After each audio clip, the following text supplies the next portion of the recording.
in relation to Chair Pillow, could you talk a little bit about your selection of music, the selection of props, and minimalist movement? Pedestrian movement, yeah. In '65, I made a dance called Part of a Sextet for 10 people and 12 mattresses. The mattresses had a multiple function. One, I was involved then in the effort of moving heavy things around, just watching people, like watching someone walk or run. What does it look like for, like a single person to move a mattress? It's bulky, if it's a small woman, say, it's hard to do. And I was involved in that range of effort required.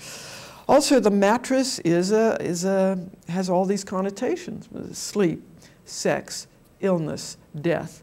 We die on mattresses, we sleep on mattresses, we have sex on mattresses,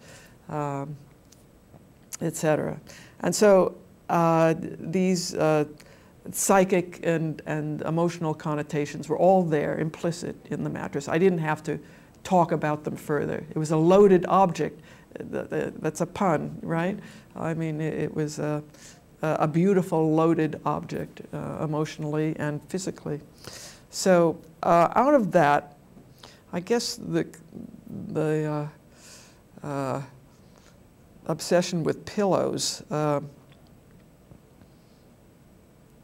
it started in continuous project. I made this solo for Becky Arnold with a pillow and a pole. I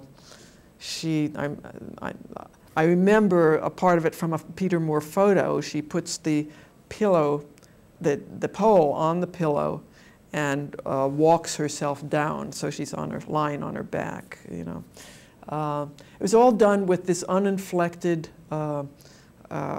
movement dynamic, similar to Trio A. So you do this, you do that, you do this, you do that, without giving any more importance to any one moment than any other. Yeah,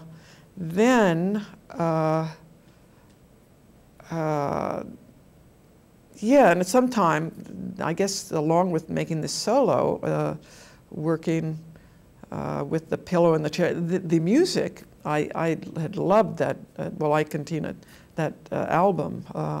I'd become acquainted with it a few years before, and that pounding rhythm, and I still don't know the words. I mean, the words didn't matter to me. It was just the dynamics of it. And I thought, and that was in keeping with my tradition of doing pedestrian movement with very grandiose music, like We Shall Run with the Berlioz, Toccata and Fugue in D minor with some very simple movements.